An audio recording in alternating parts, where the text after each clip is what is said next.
Odyssey now has hundreds of new exclusive music stations for you to discover your new summer soundtrack. Get moving with worthy workouts for a cardio sesh fueled by today's top artists. Hanging with your crew? Throw it back with Picnic Party for old school jams for your cookout. Or sail away with Odyssey's new yacht rock station, Jugger Yacht. There are hundreds of new exclusive stations to check out today. For summer barbecues, road trips, or relaxing poolside. For every mood, every interest, every passion. By Odyssey. Brought to you in part by Macy's and Geico.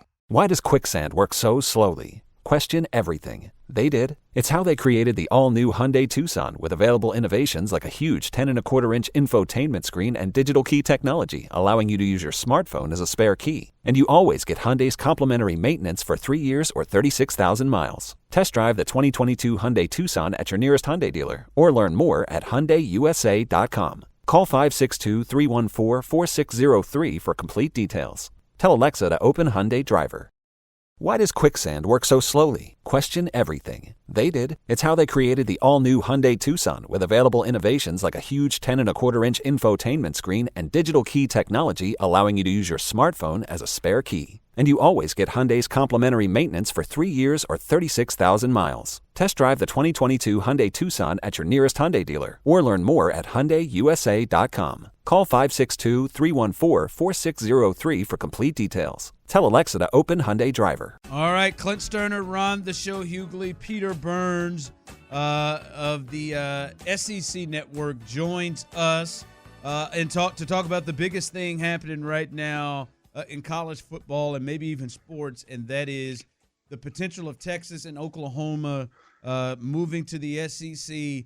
And what is the latest you're hearing? Are you feeling like this is something that is true, that is really going to occur? Boys, let me go even back before that, right? So I've been doing my show from SEC Media Days over the last 4 days, and the wake up call's been like at 4 a.m. right? Like it's early. So like yesterday, I'm just exhausted after 3 days, and Clint can attest, like we're just super busy in these things. So I'm like, all right, I'm gonna take like a 30-minute nap. So I just lay down for a little bit, 30-minute nap. I wake up, I'm like, all right, I feel refreshed. I turn around, look at my phone. I've got like 9 missed calls, and it says 9 missed calls and like 45 text notifications. I'm like, oh my God, like what has happened? Like did something happen? I said, sure enough, everybody wanted to talk about this. It was just a bomb like that was thrown right in the middle of the SEC Media Days. And, it kind of seemed like one of these rumors. It's like, at Media Days, kind of like Super Bowl Radio Row, there's always this kind of like rumor that grabs, some flames and then kind of fizzles out. And more and more, this looks real. And I remember doing my show this morning, and I put out, hey, listen, talking about Texas and OU and what would the new divisions and conference look like. And I'm, my office for SEC Network is about 20 feet away from the offices for the SEC offices over in Media Days. And I didn't have anybody come to my set saying, hey, knock it off. So they weren't exactly trying to extinguish those flames. We'll put it that way. Well, that's good. It sounds like there's another reason to believe it. I mean, we got John Lopez in the building here, Peter, that's been in the college football game, in the media game for, 30, 40 years, strongly tied into the A&M program for several years now, and he's got a source that he's got some with pretty high level of confidence that it's at least real and it's gaining steam right now. Well, let's talk about it as if it is a possibility. Okay, at the end of the day, what does this mean for the SEC? I mean, are we looking at super conferences? We've already had NIL. We've already had conversations about playoff expansion. Is this just the tip of the iceberg for these super conferences starting to form? Yeah, I mean, I joked around about it. I pulled a tweet up like 10 years ago and said, hey, we're on way. I mean, this is 2011. I said, one of these days we're going to have 4 16-team, these uber power conferences there. And sure enough, it's starting to sound like it. I mean, let's just say that Texas and Oklahoma, obviously it probably will opt out, and they at least free agents at a bare minimum. So, they've got the leverage, right? They're the big brands of the Big 12. So they could always go back to the Big 12 and do another deal, or, hey, highest bidder, let's go. Now, naturally, the SEC is where the most amount of success has been lately, and it's geographically a better fit if they don't play in the Big 12. And yeah, I mean, I think Greg Sankey has looked at this. I mean, Clint, he started SEC Media Days by saying, quoting Bob Dylan, the times they are a changing, and they are, right? I mean, we're in college athletics 2.0, and now it's like, all right, well, let's think, if you're going to build everything from scratch, don't just think in the idea of 14 teams. What would you want? And he probably went, well, I mean, if Texas and Oklahoma want to flirt, I mean, I'll two-step with her a little bit and kind of see if this progresses a little bit. Who shining them buckles? SEC shining buckles with Texas and OU. Come on now, talk to me. Peter Burns, SEC Network, joining us talking about Texas and OU attempting to join the SEC. What would be the reason for Texas? Because Texas has, for a long time, just ran the Big 12, so much so that they ran off A&M, they ran off Missouri and other schools because they've got so much power and control, and they were able to get that Longhorn network, and we're hearing that they would be fine with not having that anymore to join the SEC. What would be the reasonings that Texas is really interested in giving up that type of control that they had? Well, I think that they realize that that it more than likely at some point is going to exist in a super conference way. And I think more importantly, I think that they looked at it as, quote, hey, they ran out A&M 12 years ago. Well, A&M looks at that and going, buddy, like, we were smart enough to understand the writing on the wall. And by the way, our checks were pretty damn big, and our facilities are better than Texas. Oh, yeah, our football team's been better on there as well, too.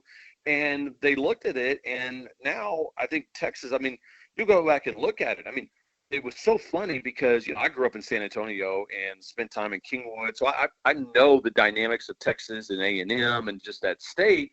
And it was always Texas kind of was that big brother to Texas A&M. A&M had come into the SEC. I mean, they laugh at how bad Texas football has been over the last couple of years, right? I mean, think of what Jimbo was at. I mean, Jimbo Fisher was asked about it on set with us this week, and he's like, hey, Texas, be careful what you ask for, right? I mean, don't think it's just going to come in here. I mean, there's nobody in the SEC right now that is afraid of Texas football. I can tell you that. But I think Texas wants to be a part of that brand. Oklahoma will want to be a part of that brand. And if you're the SEC, if Texas and Oklahoma are indeed looking to go somewhere else, you got two choices. You could say, nah, we're good. We don't need anybody. Well, that only means that either the Big Ten or maybe the ACC might go out there and try to poach them. So you're like, all right, well, you're coming with me. I just don't want you to go anywhere else. And if that's the case, the SEC is just going to get even more powerful. Peter Burns of the SEC Network joining us on Sports Radio 610. Pete, what about the you mentioned, I forgot that you lived in San Antonio and spent a lot of time in this neck of the woods. I forgot all about that, man. But so you are more familiar with the UT and the A&M relationship. What do you make of the way that A&M, outside of Jimbo Fisher, because I think Jimbo Fisher is absolutely crushing it, by the way. But how do you feel about A&M's response to UT wanting into the SEC at this point? Yeah, it's natural. It's kind of like, all right, well, hey, we're going. There's a new country club joining. Like, are you in? And Texas is like, oh, no, I'm good. Like, I've got my own country club. And A&M's like, no, I'm going to join this this country club. It's awesome, right? And now A&M's like, well, wait a minute, I thought you didn't want to join. Like you were so cool over there. Now you got to come join us. And I mean, think about your school. Clint, I mean, like, think about Arkansas. Like, before A&M came in, Arkansas had it rolling, right? They were the farthest west school, and they could kind of point to the fact that, hey, listen, if you're out west and you want to come and play in the SEC, you could come here, right? Yep. And then all of a sudden, guess what? When Texas A&M came in there, it kind of coincided with Arkansas struggling a little bit when those recruiting battles. And it's not, and a lot of it had to do with football. And I think now A&M looks at it and go, well, wait a minute. Like, we've already made this jump, like, and we're good right now. So it's a natural fit. The problem is I'm not sure how much leverage Ross Bjork and Texas A&M have, right? Like, do they have enough swagger to go out there? And I think you have to have 11 yes votes. So they would need 3 other teams, rather, programs or universities to agree with them. And I'm not sure if this won't be so advantageous dollars and cents wise for all the schools that they're willing to do that. And I'm not sure if there's 3 other votes out there. If it comes down to that, if these reports are true, that's gonna veto it. What do you think that looks like? You said I've heard it has to be a more than 50%. Now we're hearing it has to be 4 total votes, but nonetheless, we're going to speculate on all that. What the other universities? What do you think it looked like? I think Arkansas says bring it on. The conference gets stronger. It's more money for us. We can continue to grow. It's already a monster to recruit in Texas as it is. Right. What other schools do you think, for one reason or another, would possibly side with A&M to not do it? I mean, maybe Missouri because it's out west, but Missouri kind of has that attitude as well too, and they're not necessarily fighting for with Texas on that stuff. Maybe like the Mississippi schools, because they would look at it and go, wait a minute, like we're kind of in that little sweet spot of kind of in the middle where we can compete when we have really good years, but sometimes we're kind of right in the middle. This may kind of drop us down a little bit more. But at the end of it, guys, and I know money's not everything, but cash rules everything around me cream right now, right? I mean, it's crazy. Bill, you know it. And coming off a pandemic where a lot of these athletic departments had to cut their staffs, and all of a sudden, hey, this deal could potentially bring X amount of tens of millions of dollars to this league, which helps you keep women's volleyball or soccer or men's golf or something like that. I think everybody looks at it going, well, someone's going to do it. It sure as hell might as well be us. And I think that's at least the SEC is going to take a look at it. And let's be honest with you, right now when it comes to college athletics, the SEC is Leonardo DiCaprio in its prime. He can pretty much go into any place and go, you're coming with me. And that's kind of what's happening right now. Peter Burns get nasty there at the end there. I like that in you. I like that in your feet. All right, man. We appreciate you jumping on us with us. I know you got a lot going on there, a busy time, and we thank you for taking the time out and hanging out with us for a little bit. Anytime to be in H-Town with my boy with Sterner. Later, boys.